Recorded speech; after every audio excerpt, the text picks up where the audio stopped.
In the previous episode, Rick finally encountered the person he had been longing to see for so long. Michonne was just as shocked she had finally found him, but why was she here? And why did she attack the Civic Republic's helicopter? The story began 2 years ago. At that time, Michonne found some of Rick's belongings on a ship, causing her emotions to collapse instantly. She knew that there was a real possibility her husband might still be alive. Fortunately, there were logs on the ship indicating where it had come from. Armed with this information, she set out alone on a quest to find her husband, a journey that would last over 10 days. Because of the long distance, Michonne lost contact with her children. Suddenly, a noise came from the woods ahead. Two figures emerged, supporting each other as they walked. With her guard up towards strangers, Michonne drew her katana and approached to investigate. The pair was clearly startled by Michonne's fierce demeanor and the zombies trailing behind her. The man hurriedly explained that he had injured his leg and was abandoned by his group. He pleaded for Michonne's help to catch up with them. Following their gaze, Michonne looked into the distance and saw a team indeed. The scale of it was unlike anything she had ever seen. It was hard to imagine that such a large group of survivors existed in the outside world. It was almost unbelievable. Should she help them or not? At that moment, Michonne remembered the first time Rick met her. He had also been full of caution, but in the end, Rick had chosen to take her in. Michonne didn't know why this memory surfaced, but perhaps it was a sign that it was time to thaw the heart she had kept frozen for so many years. Having made up her mind, Michonne swung her sword, killing 2 zombies. The woman across from her collapsed to the ground, thinking she had encountered a mad killer. Come on. So, Michonne chose to help these 2 strangers. Little did she know that this act of kindness would eventually lead her to gain a group of loyal friends. One thing to note, no matter the era, it's dangerous to remain in ignorance. If Michonne hadn't ventured out, she would never have known that such large human settlements still existed, just like how Rick felt when he first learned about the Civic Republic, Omaha, and Portland. Back to the story. Half an hour later, Michonne brought them back to their large group. However, she was not met with the gratitude she expected. Instead, she was questioned about her motives for doing so. Michonne was speechless and suppressed her anger as she explained herself. She simply said, "I still have a long journey ahead. If it's possible, could you lend me a horse? If not, I'll be on my way." The leader of the large group turned out to be a woman, and her rules were exceptionally strict. No matter who fell behind, it was their own responsibility. The group would never stop for one person. What was even more surprising was that the woman Michonne had saved was the leader's younger sister. The leader, Elle, was not ungrateful. She could see that Michonne had an undeniable strength and potential, so she sought to recruit her, but from Michonne's perspective, in a group where the wounded were left to die and the team never paused for anyone, there was no appeal at all. She still needed to head north to find Rick. Go where? It's a place called Bridges Terminal. It's north. You don't want to go north, not now. Stay with us until the migration is over. Migration. The man Michonne saved explained that the tri-state area to the north once had millions of people, all of whom were now zombies. For some reason, every year at this time, there would be a massive migration, but after a few months, things would settle down and become safe. Elle once again used this as a reason to urge Michonne to stay. At that moment, a short man burst into the room, shouting angrily at Elle. He had just found out that his close friend had been left behind. She was your sister, and they were my friends. The system is bullshit, Elle. We're strong enough to stop. We're strong enough to save people. What the hell is the point otherwise? I mean, Jesus Christ, she was your sister. Nat. It turned out that this man named Nat's best friend was the leader's sister, Aiden. She saved us. Hi. And you just brought them back. They asked for my help, so I helped them. You want your own wagon? You ride VIP with us from now on, say the word. Thanks, but even if I didn't have somewhere to be... Where's the somewhere you gotta be? A place called Bridger Shipyard.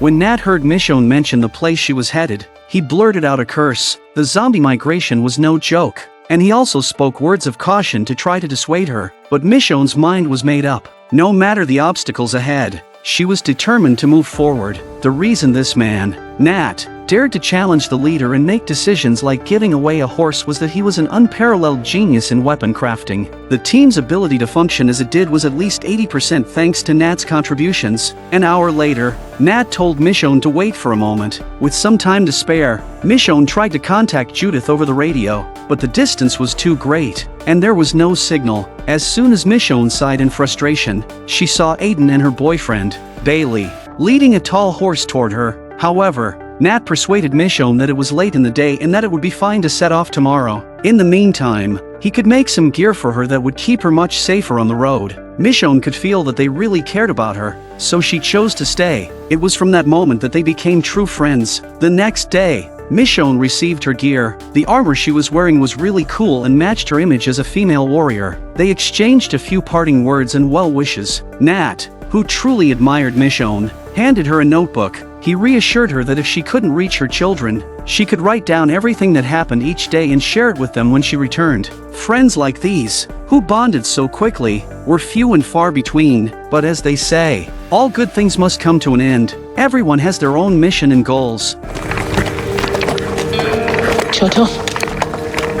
Zombies roamed aimlessly, but suddenly, the sound of hoofbeats came from behind. A figure swung a katana, effortlessly slicing off the zombies' heads. It was Michonne, clad in the armor Nat had crafted, looking as fierce as ever, but now her expression was grim, for the rumors were true. Millions of zombies were indeed migrating ahead. Yet the path to finding Rick lay in that direction. After a moment's thought, Michonne let out a roar and gripped the reins tightly, charging forward. Giving up is not in her character. No matter how many dangers lie ahead, she will give it a try. But as Michonne got within about 10 meters of the zombie horde, the sense of oppression grew stronger. It was unimaginable how tragic it would be for a living person to be thrown into a zombie horde. Her katana was nearly useless at this point. She remembered the weapon Nat had given her and began loading it, unsure of its power. Of course, there was no hope of wiping out such a massive number of zombies, but drawing them away was possible.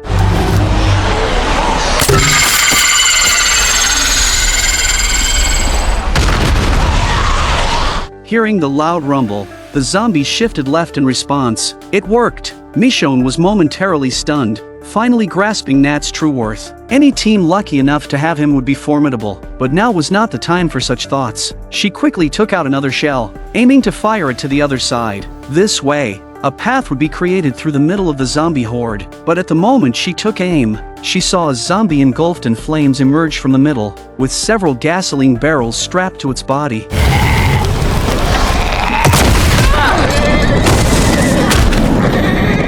Bad luck. The zombie's head slammed hard into her shoulder, causing so much pain that she couldn't muster her strength for a moment. Worse, the zombies were changing direction again. Michonne slowly stood up, fury boiling inside her as she realized her earlier efforts had been in vain. She drew her katana, took a deep breath to steady herself, and set her sights on the path ahead. Rick was in that direction. How could she give up now?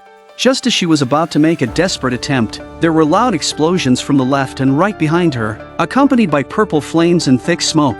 Michonne turned and froze. The zombie horde was shifting to both sides, opening up a path in the middle. Someone was helping her. In disbelief, she looked back to see Aiden and Bailey approaching, with Nat waving from the back of a truck. You look at that.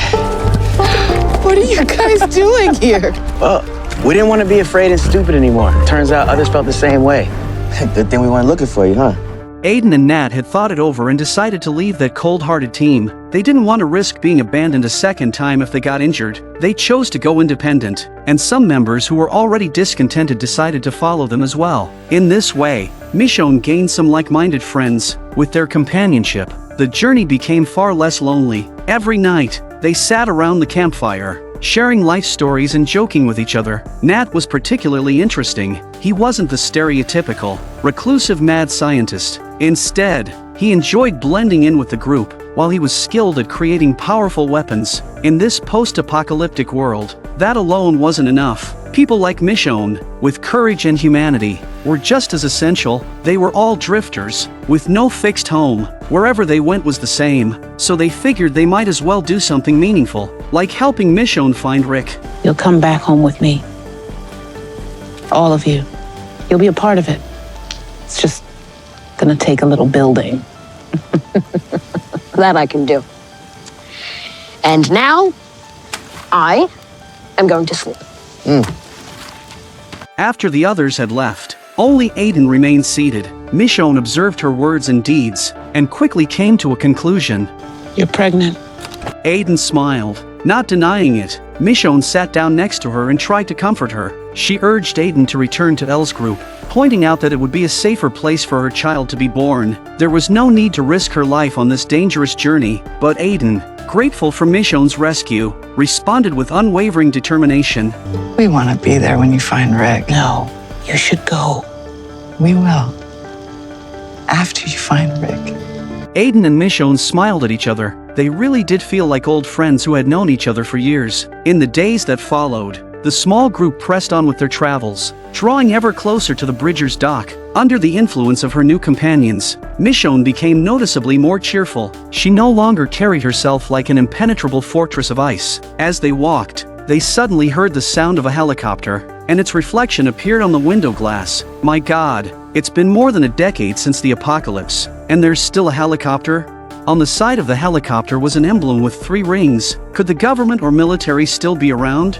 Everyone watched in astonishment. The helicopter seemed to notice them and changed its course. Were they about to be taken to a safe base?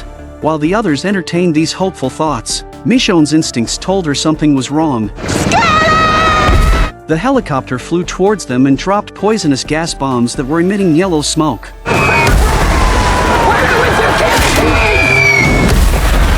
As the smoke began to clear, the figures of Michonne and Nat emerged. Because they had quickly covered their mouths and noses, they hadn't inhaled too much of the gas. However, most of those who hadn't reacted in time had turned into zombies, their faces corroded. It was clear just how powerful this gas was. Although Michonne could still move, her body was weak and exhausted. Even drawing her katana was extremely difficult. With every ounce of her strength, she managed to take down the first zombie. Michonne steadied her breathing and walked deeper into the smoke, hoping to find other survivors. Half an hour later, Michonne and Nat stumbled into a shopping mall, barely managing to lock the doors and keep the zombies outside. Despite their precautions, they had all inhaled some of the toxic gas, and blood seeped from their mouths and noses. Aiden and Bailey had also survived, but Aiden was in critical condition. She was on the verge of death, with foam forming at the corners of her mouth. Still, she struggled to speak to Michonne, saying, "Go back to your children. Stop taking these risks. They need you." Don't risk it.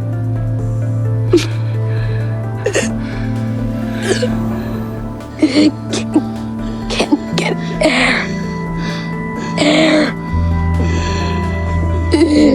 Of the 4 people present, only Michonne was strong and in relatively good condition. She barely made out Nat saying that they needed oxygen. There was a medical plaza behind the mall. They still had a glimmer of hope. Still, Michonne instructed Bailey to tie Aiden up, just in case. After over 10 years in the apocalypse, everyone knew what that meant. About 10 minutes later, Michonne found an oxygen tank and dragged it back with great difficulty. The gas had likely damaged their lungs. Without proper care, they wouldn't survive much longer. Suddenly, Michonne's eyes went blank, staring in disbelief at what lay ahead.